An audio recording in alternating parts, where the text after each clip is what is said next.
Good day. I'm Cito Beltran, and you are watching the Best of Agenda Year 2022.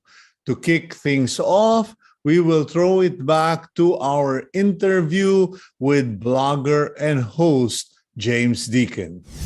Going back to this thing about road rage, I do know that you've spoken about it. You've featured, written, featured it in your platforms. But why is it that we're not taking it further? Meaning, a lobby group that really pushes Congress to. I don't know if it just falls into the existing laws, but I don't think I've ever heard of a specific law on road rage. For like people carrying baseball bats, people carrying lead pipes in their jeepney or in their cabs, etc., or knives. And I'm like, they stop cars for guns and drugs, but they don't check them for baseball bats, lead pipes, or wooden clubs. I know where you're going with that. Funnily enough, it didn't become a law as far as I know. But there was a congressman before who put that law forward, who I interviewed, who wanted to double the penalties for any kind of aggression that happened on the road. So let's say there was a 1 year, I'm just making numbers up, okay? If there's a 1 year penalty for punching somebody in the face in a bar, it was 2 years if you did it from a road rage situation. That congressman eventually became the president of the Philippines, Bongbong Marcos. So if you can get a chance to ask him again, ask him about that, because I remember that, and I asked him about it in that interview that never came out, that almost ended my career. Okay, I'm sorry, but that is too tempting to let it pass. I have to ask you about that. I mean, before that near career-ending interview, you were breezing, you were flying, you had endorsements, you had a TV show, etc. And then one day, you interviewed this congressman named Bongbong Marcos. And honestly, I never even caught it. I never even read up on any of the issues, but I just heard, hey, Kuya, your friend James Deacon is on a career-ending path. And I said, what the hell? So can you please, in fairness to James Deacon, share your version? Well, it's okay. I feel safer to share it now that he's president of the country. But yeah, I look back on that. It was 2018. Actually, no, it's 2017, I think, when the interview happened. 2018, when the blow up happened. It was just your garden variety standard vlog interview that I was doing a lot of at the time. I was interviewing anyone and everyone that I could, especially during this time of Uber and Grab, because it was my advocacy to try to fight for this ride sharing, etc. Bongbong Marcos at the time, I was told, was sympathetic to this cause. He believed in ride sharing, and I had hit walls already. I had come from the Senate. Already nothing happened there. Everywhere I turned, I just hit another wall. And so I did this vlog with him, with Brandon Vera, my June Palafox, myself, and Bongbong, and the President Bongbong, I should say now. The premise of it was, or the style of it was, it was going to be like a carpool situation. I was going to be picking them up along the way in my car, and I was driving them along. And in the carpool setup, instead of karaoke like James Corden did, we would be talking about traffic. But it was a very casual vlog. I'd be driving, going, you see, why can't we do something about this guy? And then June Palafox would give his 2 cents worth as a urban planner, Bongbong Marcos as a politician or somebody in the power, and Brandon Vera just in case things got ugly, and comic relief. That's it. And but that interview, you're right, you didn't see it because it never came out. It never came out. Cito, because the public uproar was so massive just at the thought that I interviewed Bongbong Marcos, that it never came out. They didn't care what was in it. The fact that you're there with that guy was enough to cancel me, and I couldn't understand it at the time. I was call me naive. I wouldn't say new at this, but I was very perplexed because maybe I was naive to the polarity of politics or the business of politics. Was it I mean, I'm just trying to how do you put it, consider other possibilities. Yeah, sure. What was it? Probably because, hey, you're a motoring journalist. What are you doing sitting down with politicians? Plus the fact that, you do a carpool, like you're copying that guy from UK, and you're not singing. I mean, people know you. James Deacon can sing. You can do a mean rock and roll piece. And there you go doing a political show on a copy of a carpool karaoke. What were you thinking? Okay, they didn't know that. To be fair, nobody knew any of that, so they can't have reacted to that because we never came out with them. So what they saw was one picture that Bongbong actually took. I have to say, President Bongbong, right? It's disrespectful to just use first name basis. The president now took. So he was driving my car, and he took a picture, and it was the four of us in the car, and that's what went out. I didn't post that. Brandon Vera posted that on his Instagram account. And of course, you can't give him grief because he will give you punches in return. You know it. You can feel my dilemma, right? It was a dilemma because I was like, Brandon, why did you post it? But I can't actually say that because he is the heavyweight, or that time the heavyweight champ of the world. So yeah, I was like, Sir Brandon. Yeah, it was. He didn't mean anything by it because in his mind, this was what people do. You come out from some kind of event and you take a selfie and you post it. People, I guess, to be objective about it, what I learned from that was they didn't expect it from me, meaning it's not that they didn't expect me to interview politicians, because with my TV show at the time, I was interviewing a lot of politicians. In fact, most of them were politicians because we were trying to get things done. But in relation specifically to your agenda on car or motoring related issues. That's correct. And so where they reacted to was, without seeing the interview, they were suggesting or implying that it was a fluff piece to build up Bongbong. Oh, come on, you're being nice. They were suggesting you sold out. Yeah, exactly. Well, a fluff piece is a way of saying sold out, and he basically is using you to launder his name, because I had just come from the Senate at the time. Mabango pa, fresh face. I'm not one of the traditional. It was mabango.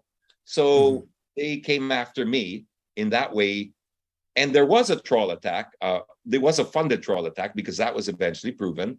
So I guess the agenda was to destroy whoever was even thinking about doing that again. So if there was going to be another blogger, another personality that would come up and make him look good, then let's destroy this guy now. I don't know. That's just my okay. Picking up from that, so you got burned essentially by one photo, one image posted on social media that you had no control over, was posted by a third party. I mean, it was a picture of Bongbong with you guys, but it was Brandon Vera who posted it. So it's like, hello, you're not guilty of anything. You weren't even trying to capitalize on that. The interview never aired, but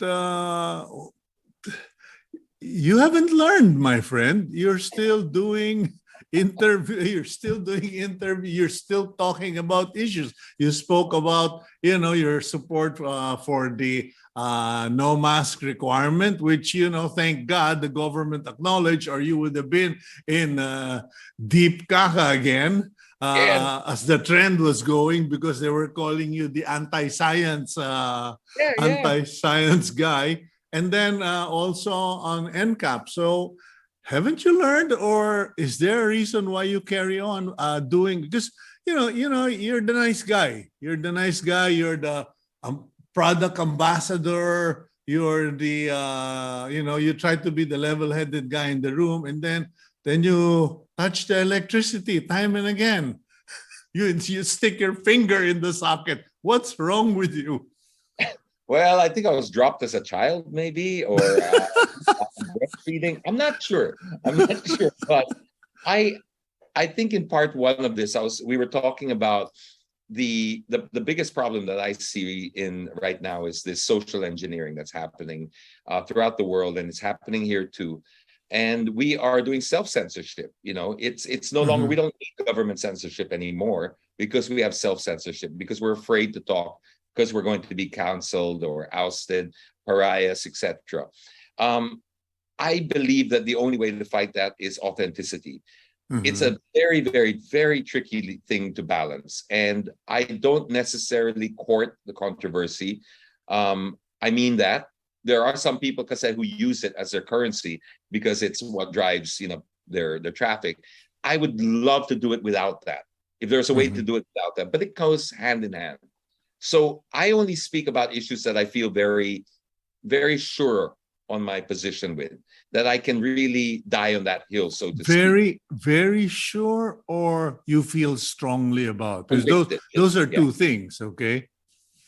I think strongly or convicted, because obviously I can be wrong. I'm not saying that, but I feel strongly that you should not remove a person's right to say it. That I will defend till I die. That's a hill I'm willing to die on, because once you lose that right, once something becomes beyond question, what's the saying? Show me what's beyond question, and I'll show you where the power lies. Something along those lines. There's a more intelligent way of saying it, but I think we both know what we're talking about. So that's what I want to live by example. If you feel convicted enough about something, you do enough research, you should be able to put your opinion out there. Don't be scared to do that if you've thought it through. Now, if you're doing it just for the likes, the shares, the controversy, etc., well, then you are playing a very dangerous game. But I'm not. I'm coming from the point where I feel that we really need to have voices that are not afraid to break through that censorship, that self-censorship. If you feel strongly about something, put it out there, have a discussion about it, show people that it can be done. Sometimes I get burned, sometimes I survive it. Ronjin Solante, one of our friends here on Agenda, and he's a government consultant on COVID, one of the leaders, he reacted to your support for no mask wearing by saying it's because of our mask mandate that we are where we are right now, which is lower deaths and lower cases, COVID cases. Did you hear that? And what was your reaction when you heard that? I just heard it now, so I didn't hear that before. But look, it's fine if he has his opinion on it, and he's probably in a better position to give a more scientific opinion. Fine, but I'm a member of the public that's asked to wear this. I can give my opinion too, and it's not like it's unprecedented. We have around the world mask mandates that have been dropped. I'm simply asking the question, are we doing more harm than good? I'm not stating a fact. I'm not saying, based on my research in the Deakin Institute of whatever, no, I have no institute. Deakin Institute of Raffling. No, I'm just saying this is my opinion on it. I'm putting it out there. I believe I back it up with some logic. Many people disagree. Many people agree. That's we'll be right back. Keep it here on One News, all sides, all the time.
Welcome back to Agenda.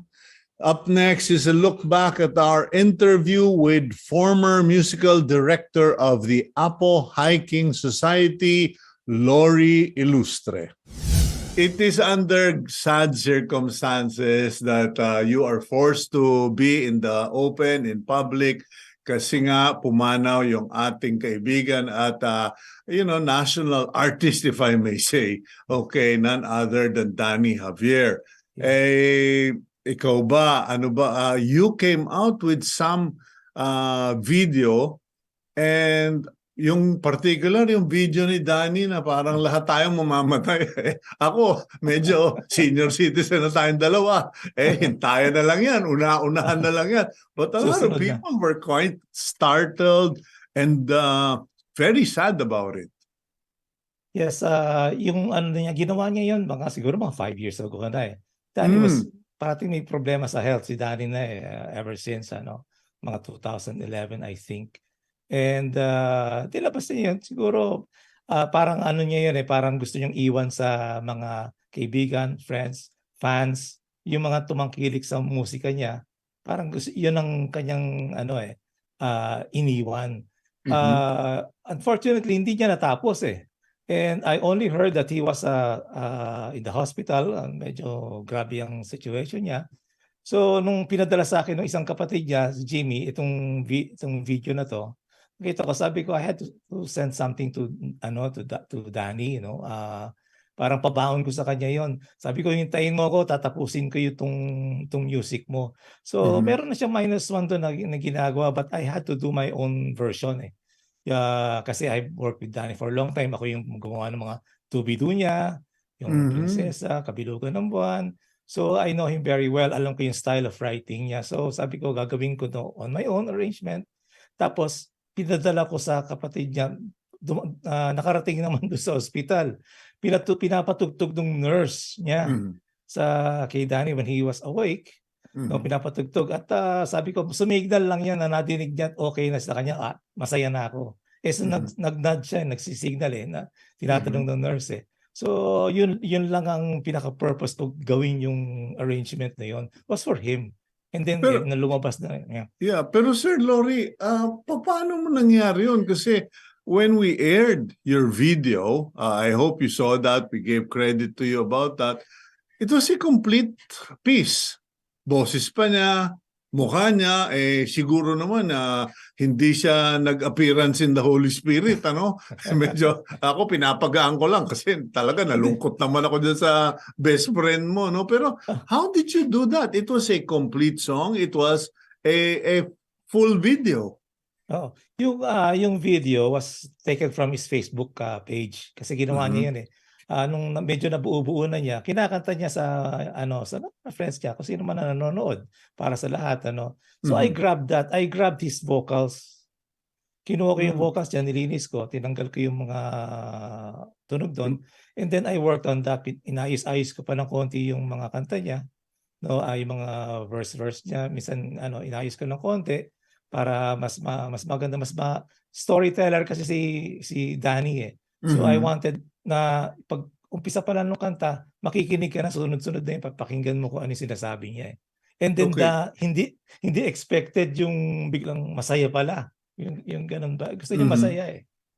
Okay, ang tanong, gaano mo na ba katagal? How long have you known Danny Javier? Because clearly you know his style, you know how he thinks, how he sings, etc., how he writes. How long have you known him, and how did you get to know Danny Javier? Matagal na, since late 70s. Nung 79, they got me to be their musical director ng Apo. So I was their musical director for 13 long years. Lahat ng tinutugtugan ng Apo, recording ng Apo, kasama ako kahit sa abroad or sa Philippines, kung saan mga club. Nung panahon, 70s, late 70s, alam mo naman nung araw, puro maraming mga clubs dyan eh. Hanggang meron kaming club, tinugtugan namin, impyerno nga eh. Tuloy Mga Pasay. kaibigan, baka po magtaka kayo. Ano, nagtumugtog na kayo sa impyerno? No, it is a diners club, a dining club that had live music that featured the most prominent or promising musicians in the world. Ika nga, kahit saan, basta may kwarta at may papalakpak, papasukin ng mga aspiring musicians. So you 79 you said that they got you 79. as the musical director. Oo. 79 pa kami magkakilala. Okay, ano ba ang trabaho ng musical director? Kasi pag sinabi mo musical director, napapagkamalang maestro sa orkestra. Parang ganun din ikaw lang kasi ikaw ang in charge kung sa mga shows. Minsan ikaw namimili ng mga kanta, sequence ng kanta. Minsan ikaw rin ang musical arranger, ikaw rin nag-aareglo ng mga kanta nila. Ikaw nagpapatakbo ng show. Kung ano yung nakikita nyo ng show sa live, yun ang trabaho ng musical director. Pag nawala yung singer, kailangan ayusin kagad ang sumasalo ang musical director, ang link ng singers at saka yung mga musicians. Ikaw ang link. Ikaw ang ibig mo sabihin, lady, liwanagin na naman natin, ha? Kasi sabi mo, pag nawawala yung singer, hindi po yun physically. Yung nawawala sa tono, nawawala sa music sheet, sa kanta. Oh. Kasi nangyari na yan kay Frank Sinatra, napanood ko mismo. Sa sobrang tanda na niya, biglang, teka, Boss Frank, nawalan kaya ng 2 paragraph doon sa kanta mo. Wala ganon. The trabaho mo is to make the singers always look good. Hindi sila pwede maging masama. Kahit mali nila, kailangan i-correct mo na hindi makahalata ng audience. Okay, mangyari yan. Yeah. Okay, before you joined Apo, who were the actors, singers, performers or bands that you were working with? Kasi pag binasa ko lahat itong mga pangalang nakadikit sa'yo, bukas tayo magtatapos.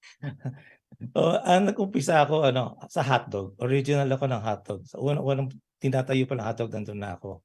Mm-hmm. So I started with hotdog as a band. 6 kami na naiwan sa hanggang sa Manila. When in 77, medyo umalis na ako sa hotdog. And then nag-recording naman ako.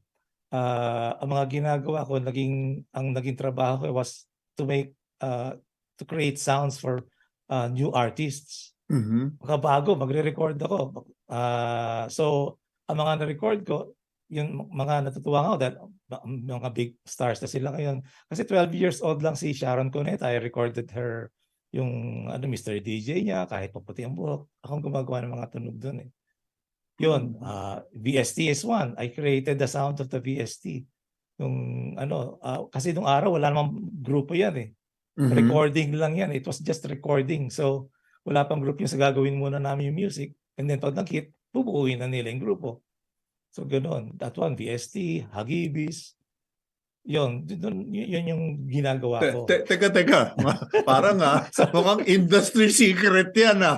Kasi medyo ngayon ko lang nadinig yan.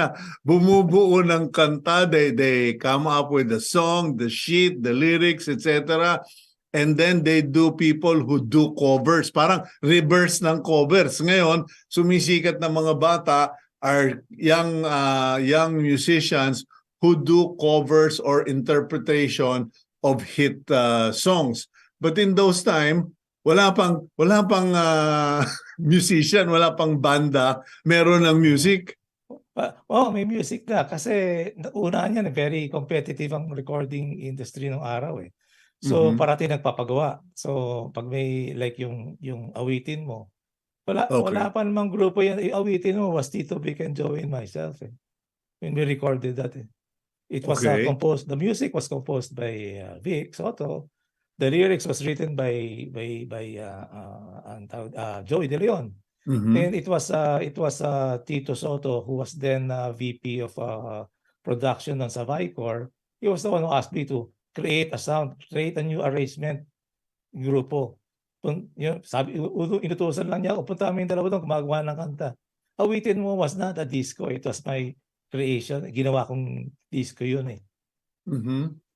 Kasi when they make music nung araw, Sito, hindi naman ngayon na, dahil ngayon computerized na, everybody has access to computers and kahit sino, Mhm. pwede gumawa, kahit ikaw eh, pwede kang gumawa. Nung araw, they needed arrangers, musical arrangers to be able to record yung mga kanta nila. Kailangan nila kami noon eh. So it was just basic melody and lyrics. Yun lang ang wino-work namin ng mga arrangers and then we produce and record it. Mhm. Kasi ngayon, kung sintonado ka, mag-rapper ka. Kung kung magaling ka kumanta, kukuha ka lang ng computer para meron ka ng orchestra. Back then, kung wala kang lorry, wala ka ng pag-asa. Lahat yan. Maraming trabaho kami noon because kami yung link ng mga songwriters, composers to be able to put together their songs eh. Sometimes with Zito kasi minsan melody like Danny, yung mga dubi-du niya tsaka kinakanta lang niya, wala namang accompaniment yan eh. You don't know what it is. If an ordinary person would listen to it. Even George Canseco was like that. Kakantayin lang niya yan with, so walang harmony, walang chord progression. You don't know what is going on. So yung arranger would interpret and think talagang kung ano ba iniisip ng composer ito para magawa niya, masundan niya yung kung anong iniisip ng composer. Okay, but how did you get into, natatandaan ko, nung panahon natin na bata-bata tayo, Sir Lori, tawag natin yan, paano ka ba napasok sa racket na to? Yung sa pag-recording, napasok talaga ako because of Hotdog. Banda lang kami nun eh. Okay, so pero nag-BS accountancy ka, tapos pumunta ka sa music.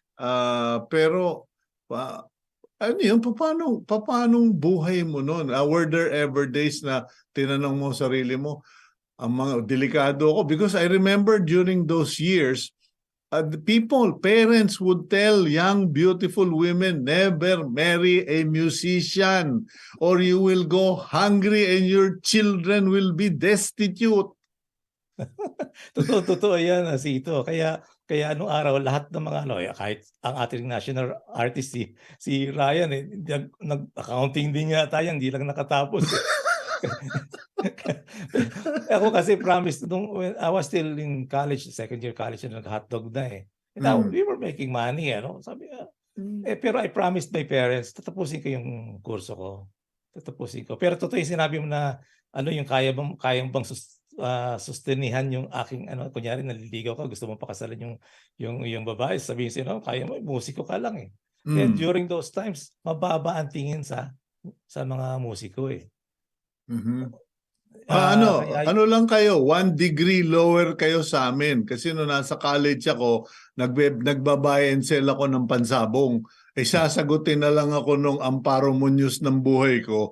Sabi sa akin, mamili ka, me or your roosters. Sabi ko, kaya mo ba akong sustentuhan?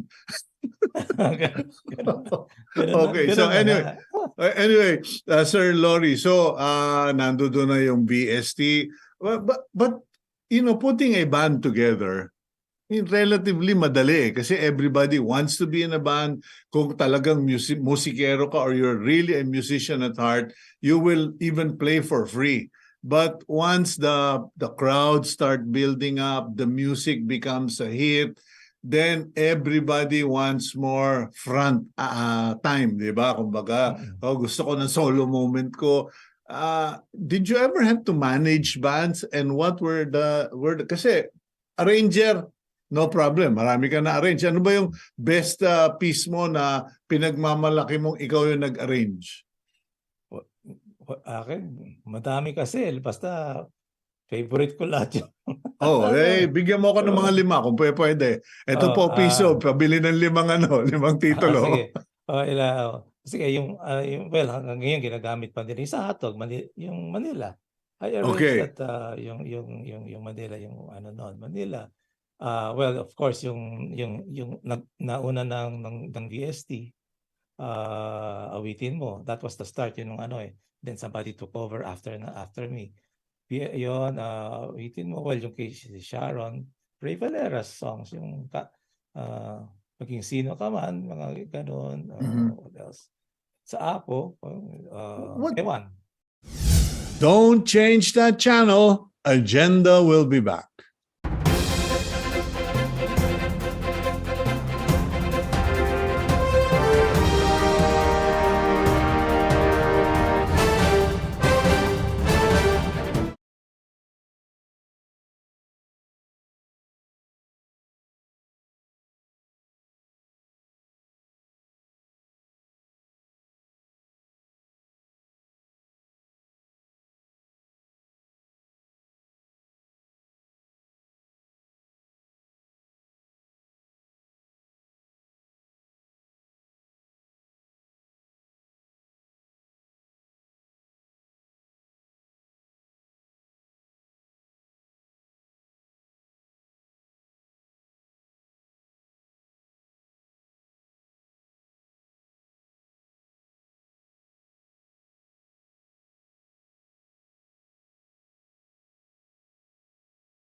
You're still watching Agenda. For our final look back today, we bring you our conversation with world-renowned actress and singer Lea Salonga.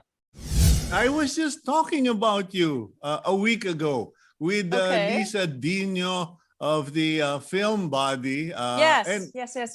Yeah, and I was saying, when are we going to see Filipina young adults being trained the way Lea Salonga was trained? Because I said Lea put in all the hard work, and that's why she's getting all the recognition. And voila, I am told you are, excuse me, time on Under the Awardees. What's this I know. all about? I know, right? I mean, I was a little bit, to be perfectly candid, a little shocked. And when my manager said that Time Magazine wants to honor you for their Time 100 Impact Awards, my gut response was, why? What did I do? What did I do in the last year? Thinking that awardees are normally recognized for what had happened in the previous year in just 365 days. That's usually how it goes.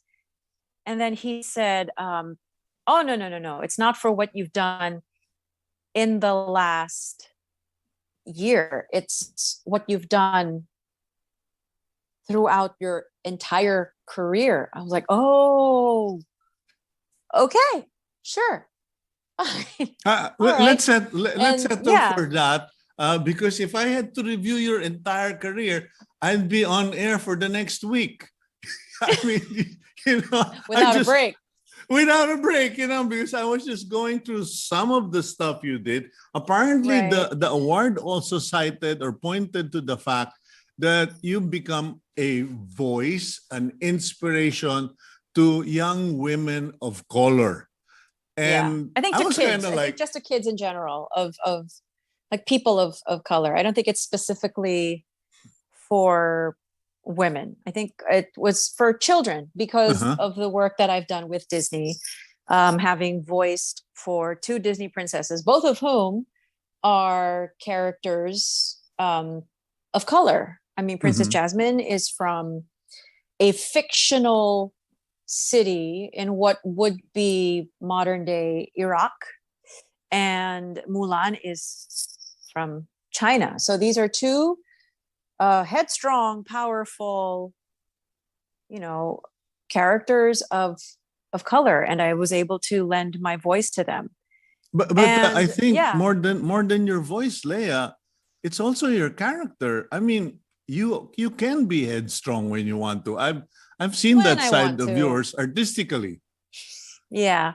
I mean, I do have my moments when I have to fight for a point, or be able, and it's nice to be able to, I mean, I've been working on helping to develop a brand new musical, and I'm one of the many women in the room. And it's nice to know that my opinion counts, that I'm putting a stamp on a character, and whatever happens after this workshop, who I am and what I've been able to contribute to this piece will forever be woven into the DNA of it, whatever happens. And it's been an exciting process, and it's been wonderful to help push, something along that I feel is important, and something that I feel is beautiful, and something that I think will, could very well be a piece that a lot of people will find they resonate with, for whatever reason. It's, and then, but to go back to this honor, it's like, to be impactful is to have, I guess, to have made a dent in something as an entertainer, as someone that just all I wanted to do is really just to get up on a stage and sing and make people happy. That's it. That's my end game. That was that's the end Lea game. the That's child. Oh no, that's still the end game for me now. It's I want to try and help people find joy, and even all throughout the pandemic, I would do fundraisers to hopefully, even for a couple of minutes, give people a little relief You know, nothing, no deep intention. It's just, you know, I sing, this is what I can contribute. If people are able to find some joy in what I do and happiness, and if I'm able to make an impact in that way, then you know what? Then that's what I've been put on this earth to do. I'd like to think. Speaking of impact, Leah, it's not lost on me the fact that you're receiving the award. You are in New York right now. Yeah. Where are you going to be receiving the award? Are they just going to send it to you, or is there going to be an event? There's an event, and I will have to get on a plane in about 24 or so hours because I'm heading to Asia. And then I receive the award, get back on another plane, come back to New York. So, I mean, yeah, but you know, I was going to point to the fact that you're receiving the award at the time when there are racial issues, racial concerns, particularly among Filipinos in New York. Right. How does that, you know, set with you right now? It's very disturbing, and you know, for the most part, I can't operate my daily life, you know, feeling fearful. And if I do, I'm not going to get anything done. I'm not going to be able to move forward with my life.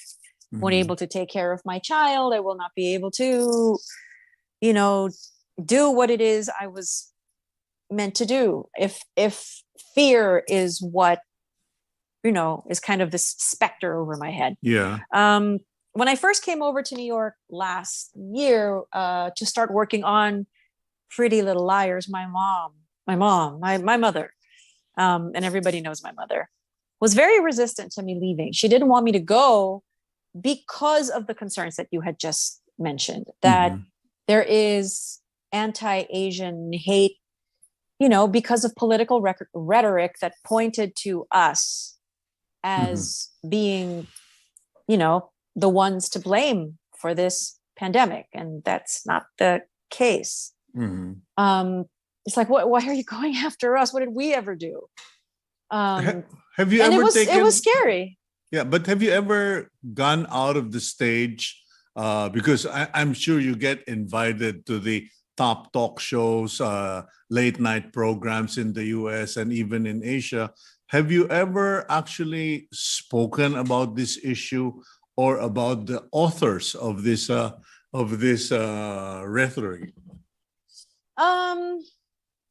I try to be as careful as I can, you know, but not turning a blind eye to it. I mean, quite a few of our kababayans have been on the receiving end of physical violence and have had people turn their backs on them, caught by closed circuit cameras.